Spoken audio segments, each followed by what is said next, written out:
What's up, everyone? Justin here. I am back with my Hell in a Cell 2020 review. Check out my Impact Wrestling Bound for Glory review.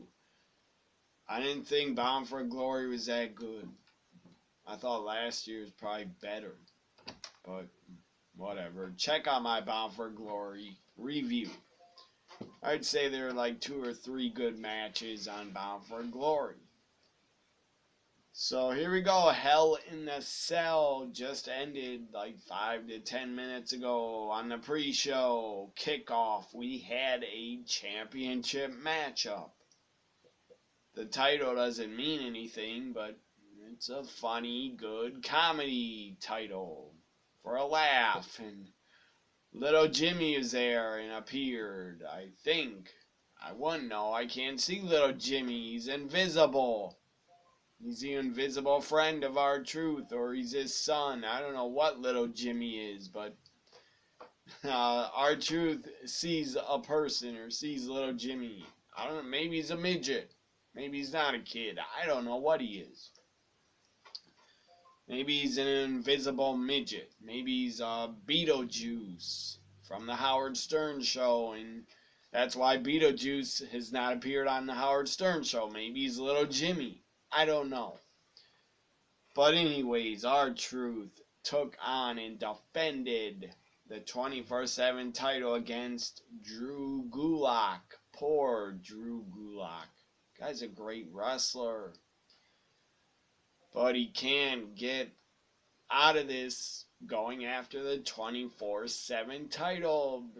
And seriously, when they book you for going after the 24/7 championship, when you are booked in that, they have nothing for you, the company, and you should just leave. Seriously. Tozawa, Gulak, I think a few others would be better off gone, released from WWE. Drew Gulak loses to R-Truth. 5-minute matchup. I like both guys. R-Truth is fucking still, the guy's funny as hell, comedy gold. And Drew Gulak, great wrestler. If he's not gonna be on, put him in NXT, I say.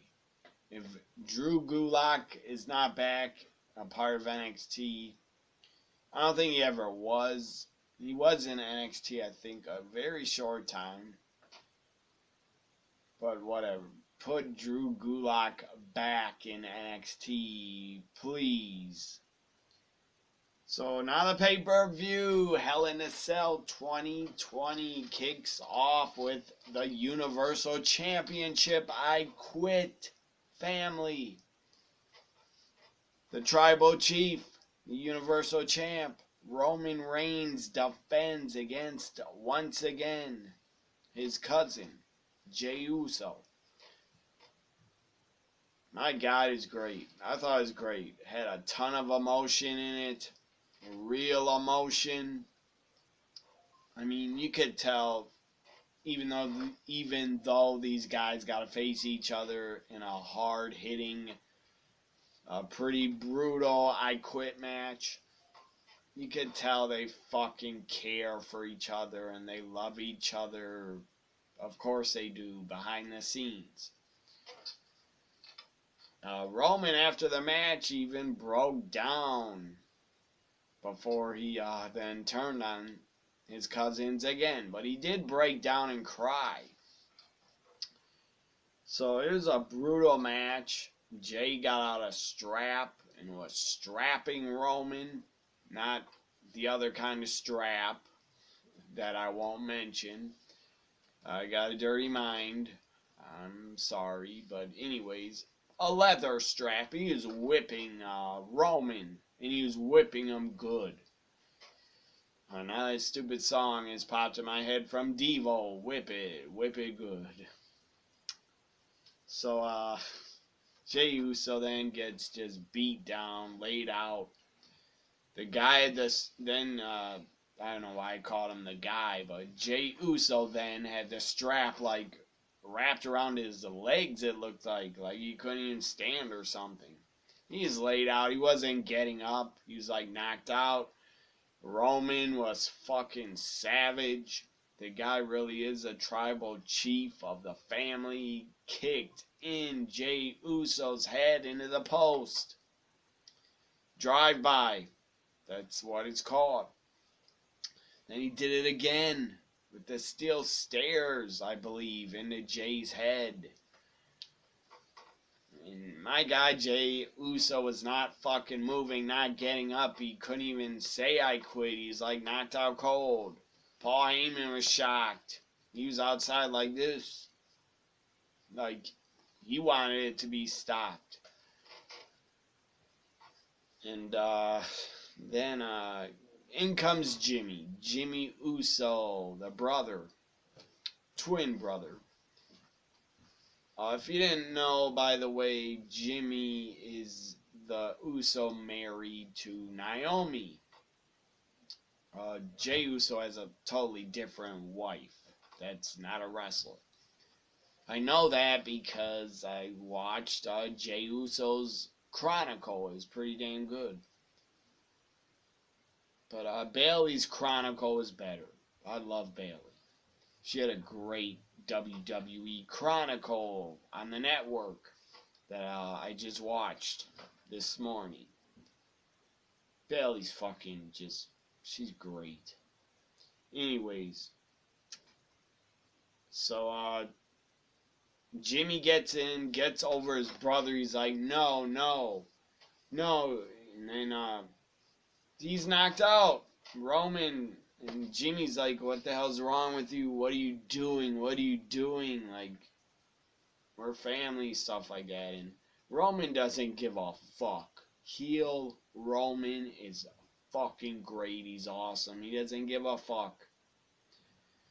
He breaks down like crying to Jimmy, and then he grabs him in a choke and chokes him out cold. And Jay like gets up, but he can't even stand really. And Jay then says, I quit. Let my brother go. Let him go. I quit. So I guess him quitting was more of him saving his brother from being murdered, basically, and choked out.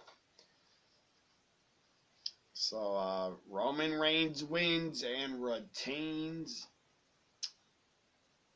So again, because Jay lost, says they are immediately, and their immediate families will be exiled from the family, I guess, or they must they have to take orders. I didn't really go into the stipulation and what it was about. I guess, I don't know, they have to look at Roman as a tribal chief, like their leader, and follow him, I guess. So it's going to end up playing out on SmackDown, what's going to happen. I really hope they get together in a faction. Call them the Bloodline, or the Samoan Bloodline, something like that. So the Usos now, Jay and his brother Jimmy, have to take orders and acknowledge Roman as a tribal chief of the family. And then after it, Roman walks up the stage. His dad, his uncle, the original fucking tribal chiefs, are still the chiefs of the family, in my opinion. Sadly, man, I wish Yokozuna was alive. If Yokozuna could have lived, could have got down his weight, like at least 100 to 200 pounds at least, or 300 pounds, Yokozuna could still be alive if the guy would have been a little less heavy. I loved Yokozuna. Great big man. Fucking great talent. Yokozuna was. He wasn't even wrestling that long. I'm talking about WWE. His debut was November 92. Then he's gone. After Survivor Series 96, he was only around 4 years. 4 years Yokozuna was around. And my God, he did a lot. Won the Royal Rumble. 2-time WWE champ. I think it's 2 times. Or maybe 3. Yokozuna is great. I miss him. The guy was awesome. Just imagine if Yokozuna could have been there with the Wild Samoans on the stage. That would have been awesome. And the Wild Samoans put over Roman, put a thing around his neck.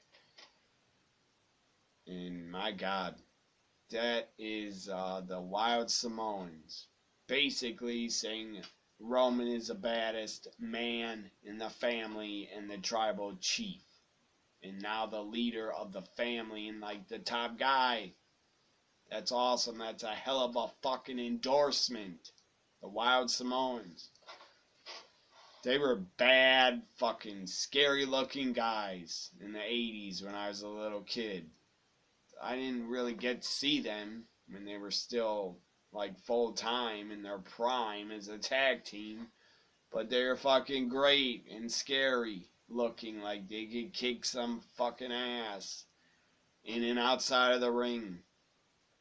Especially in real life, you wouldn't want to fuck with the Wild Samoans. They looked like they would rip your head off and eat it, or eat your heart, and spit it out or something. So I know one of the Wild Samoans was like a singles wrestler for a little bit in the WWF in like 88, 87, but not for long. So he was around as a singles for a little bit when I was a kid. So that is great. Seeing the Wild Samoans say Roman's a tribal chief of the family. Basically, they didn't have to talk. They just stood there. That was enough. In my opinion, that puts over Roman even more as a heel. Because he got the endorsement of the Wild Samoans. And of course, one of them is his dad, but the other one's his uncle. And they were the heads of the family. They still are. They're up there with the High Chief, Peter Maivia. They're up there with him. So up next, we had Elias in a non-Hell in a Cell match. We had 3 Hell in a Cells. Only 5 or 6 matches if you count the kickoff. Anyways, Elias and Jeff Hardy. This was short. Elias had a pretty good, funny song putting down Jeff Hardy. That was pretty cool. It was a good song, I thought. Original song. Elias defeats Jeff Hardy by disqualification when Jeff hit him with the guitar, I think. Because the guitar looked broke, I didn't really pay attention. Up next we had, for another match that was not in the cell, for the Money in the Bank briefcase, Otis taking on The Miz. Otis was with Tucker. I didn't see this coming, not yet. I never really thought about when is Tucker going to turn on Otis. I didn't think about it. Maybe in the Rumble, but that's it. I mean, they weren't even together long on the main roster, and he turned on him already. So the Miz had Morrison, and Otis had Tucker by his side outside the ring. Tucker turns on Otis. What the fuck? What's your problem, Tucker? That pissed me off. Like, what the fuck? You're jealous that he got Mandy? Or jealous that he was a fucking star of the team? Because he is. The guy is super over and likable, in my opinion. Otis is the star of the team. Tucker's like a bad Marty Jannetty. Not even as good as Marty Jannetty was in the ring. Otis is the Shawn Michaels of the team. I'm not saying he's as good as Shawn. He's not, but he could become a big star in my opinion. So Tucker turns on Otis. What the fuck? What the fuck, Tucker? That was fucking wrong. So Miz wins the damn briefcase and basically gets it handed to him by Tucker. And after the match, backstage, Otis finds Tucker, beats him up a little bit, but he runs away. Up next, we had the next Hell in a Cell matchup for the SmackDown Women's title. This was awesome. This was my favorite match of the show. My second favorite would be Drew and Randy. That was pretty damn good. But Sasha Bailey was the main event. To me, it was so fucking good. It was hard hitting. They just beat the fuck out of each other. They went balls to the cell walls. It was great. It went 26 minutes. Sasha, they did so much in this match. I can't even mention it all. Tables, chairs, Singapore canes were used. Bailey tried to duct tape 2 Singapore canes. It was great. And man, Sasha took a lot of punishment. Bailey got like belly to bellied on the ladder. That looked like it fucking hurt. Sasha took a drop toe hold like into the stairs almost. Cracked her head and face into the damn stairs. Both Sasha and Bailey are going to be sore for sure. Going to be hurting probably the whole damn week. Thank God they don't got to work until Friday. They shouldn't be wrestling. They deserve a fucking night off on SmackDown. I just want to give a round of applause to Sasha and Bailey. It was fucking great. It was glorious. It was fantastic. I loved it. Sasha wins, becomes the new SmackDown Women's Champion. Bailey had the title for 380 days. Hell of an accomplishment. I love Bailey. She had a hell of a run. She was a great champion. She's super entertaining. She's a great heel. She's just fantastic as a heel. I love her promos. I love her attitude. I love her wrestling skills. I love how she looks. Bailey has it all. Sasha does too, but I'm more of a Bailey fan. So, I used to love Sasha. She used to be my number one favorite woman, but no longer. I change my favorites a lot.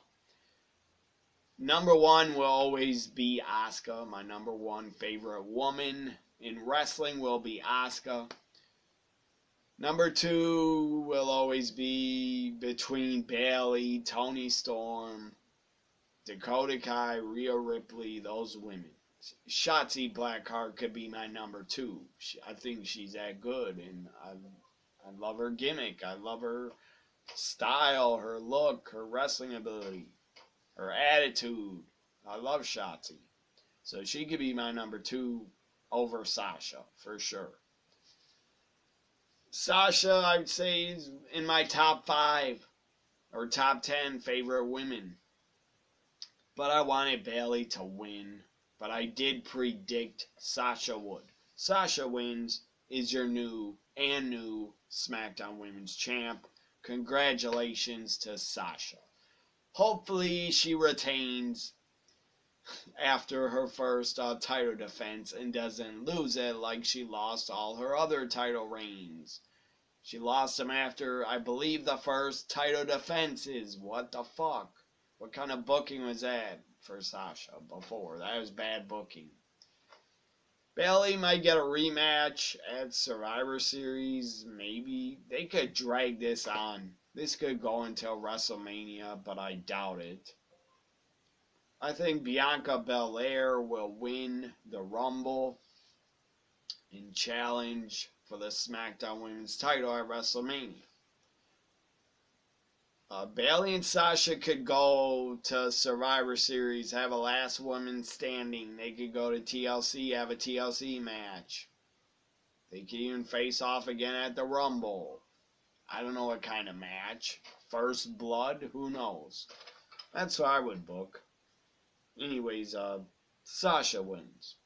I still wish Bayley would have retained. I wanted to see that. So up next, we had a just bonus match. Nobody wanted to see, nobody asked for. I didn't care to see it.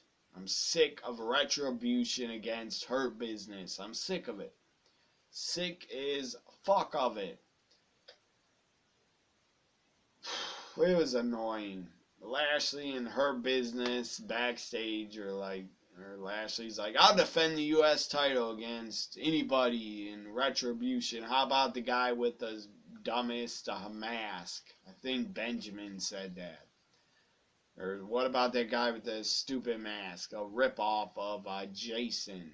Not even a good Jason mask. A cheap fucking like dollar one that you would find at a Dollar Tree store. That doesn't even look like a Jason mask, but they're trying to make it look like one. That's what Slapdick wears. I mean Slapjack. I actually meant to say Slapdick because it's better than Slapjack. So you got Slapdick getting a U.S. title shot. Why? Nobody wanted to see this. Nobody asked for it. Nobody in retribution should be getting title shots unless they're Ali. That's it. Only Ali should get title shots. I just want to say Slapdick, Slapjack, Slapdick. Just slap. Idiot, slap stupid. God almighty. That gimmick is shit. The mask is shit. T-bar, T-bag. That gimmick is shit. I love Dominic Divakovic. He's great. Not with that mask on. It's a stupid as fuck gimmick. But Slapdick, Slapjack, that gimmick, that mask, that's worse than fucking AWA going back 30 years ago, 32 years ago. AWA had ninjas, wrestling. I believe one of them was called Super Ninja, Ninja Go. They had fucking ninjas in wrestling in the AWA. I guess Vince was watching old AWA on his network and decided, I'm going to bring back ninjas in 2020. Because he did. He actually had ninjas wrestling on Raw for a little while, and Tozawa is still in a fucking ninja costume. Why? That's ridiculous. It's so funny, I laugh at it. I don't hate the ninjas on Raw, I just laugh at them. Tozawa's still a fucking ninja in a ninja gimmick. What the fuck? That's like so 80s. That's 80s fucking AWA wrestling bad. Ninjas as a gimmick in wrestling is bad and lazy and stupid. You're gonna put a ninja character on a wrestler, that's fucking lazy if you're a booker. That's just stupid also and outdated and outplayed and overdone. So you got Slapjack with a god-awful mask. Looks like a fucking Jason ripoff. Not even a good one. I could make a mask better than Slapjack's. It's a god-awful gimmick. I don't know what he is, why he's wearing a fucking stupid, goofy, dumbass, cheap-ass dollar Halloween mask. It was ridiculous. Slapjack got a fucking title shot. It was stupid. It was just stupidity, bad booking. Thank God Lashley won. Because if you would have gave the U.S. title to Slapjack, just throw it in the trash and burn it. The WWE's got too many damn titles anyways. They should only have the IC title, one tag titles that could be defended on every brand, WWE title, Universal title, and a women's tag title, and I guess Raw and SmackDown women's title. That's the only titles they should have. They should not have the 24/7 or the US. Get rid of them. So, God almighty. Slapjack is such a bad gimmick. It was worse than fucking AWA's Ninjas. It's worse than that. Lashley wins in 3 minutes. Why are you pushing Retribution? Why'd you put Ali with him? That's a death sentence for Ali's career, in my opinion. That's a death sentence. His career's over on the main roster. Because Retribution, the group, under Ali, they're fucking losers. They don't win. They don't do jack shit. All they do is bitch and complain on the mic. Ali's promo was fucking ridiculous. Made no sense when he cut it earlier. He says, oh, WWE didn't want to respect us and push us the right way. So you made yourself Retribution, except for Ali, because he's not wearing a fucking stupid disguise and a mask. But my God, talking about WWE doesn't care about us. They don't never cared about us. They don't respect us. What? They fucking signed you to contracts. How does that make sense? It doesn't. So stop saying that. Stop having Retribution and Ali say that crap. Then why the fuck did WWE sign you guys? I don't fucking get it. It's embarrassing that you say that. You have Ali say that shit. That's embarrassing. And just stupidity. Whoever's telling him to say that, you gotta be dumb as fuck or high as fuck. Mia Yim in the group, I feel bad for her. She's really good. I feel bad for her. Her career's over on the main roster. Unless you want to take everybody out of Retribution and bring them back as themselves, then their careers can be saved. Only if you make Mia Yim, and make Divakovic, the guy he was in NXT, the real fucking person, not some dumbass under a fucking mask nobody gives a fuck about. The group is a joke. I was going to give Retribution a chance about a month ago, but it's a joke. They are losers. They're not a strong faction. They're not a strong heel faction. They're fucking losers. That it's embarrassing. They're putting them on TV and having them cut promos saying WWE doesn't give a damn about us. They didn't care about us. They fucking signed you. That's what was explained on TV. I'm done talking about Retribution. They are god awful as a faction. And if I was Ali, I would be asking, where the fuck is this group going? Where is the direction? What the fuck are we gonna become? Nobodies on the main roster. Fucking nobodies that lose all the time. No one gives a fuck about their faction or group. If they were in arenas full of fans for Raws and pay-per-views, they get booed out of the fucking building. And the fans would be chanting, "This is awful, this is awful." Fans would probably start throwing bottles at them. And doing what WCW fans did in like 97, fill the ring with trash. That's what would happen on Retribution if real fans got to come back. By the way, they shouldn't. The COVID is out of control. It's out of control, and it's going to be out of control past WrestleMania 37. It's not going to go down. The cases, the deaths are not going to stop. I guarantee it. WrestleMania, the only way they can have fans, and if they do it in Tampa, Florida, outside, the only way they can have fans is if they sit really far apart. And they, of course, got to wear a mask. I don't know. Sit far apart in that giant football stadium. Can probably get 10 to 20,000 in there. I guess some fans are better than no crowd noise.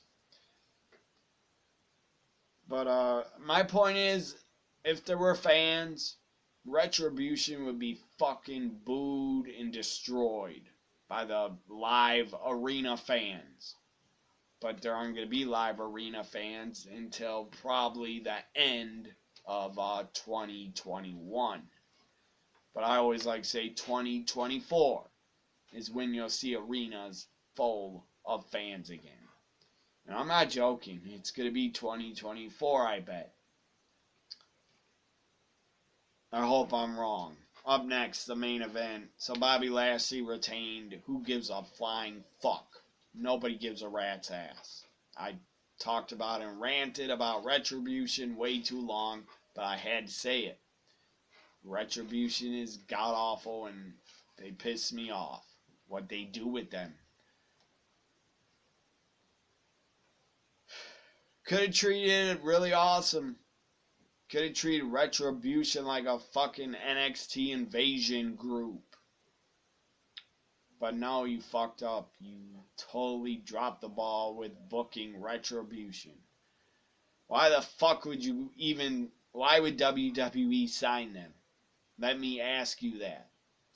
Why would WWE sign Retribution when they were destroying their property, beating up their talent, beating up their workers, destroying their building, destroying the PC, setting a fucking truck, transformer on fire, breaking windows? What the fuck? And WWE says, oh, we want to sign them. For what? To get beat up by your roster? Nobody in the roster cares about Retribution except the Hurt Business. And that's embarrassing. Stop having the Hurt Business feud with Retribution. It hurts the Hurt Business. I like the Hurt Business. They're great. But not when they're feuding with Retribution. It's stupid. Like, what? Who's getting over? Hurt Business because they keep winning? Fine. They get over, and everybody in Retribution is a joke. And should go back to not NXT. They're such a joke they should go to, I don't know, why don't they bring back the AWA and put Retribution in the AWA because that's where they belong. And I'm talking about the dying days of the AWA. That's where Retribution belongs. In 1990-91 AWA. Good God. Whoever is booking Retribution like this deserves to be fired. Holy fuck. I guarantee you Paul Heyman wouldn't have booked him like that if he's running Raw. He's not that stupid. But bad gimmicks, bad factions come and go. So if Retribution goes away, everybody will just forget about them, that they even existed in like a month, I bet you. If they went away a month later, you would forget about them. Or the fans would. And they need to go away.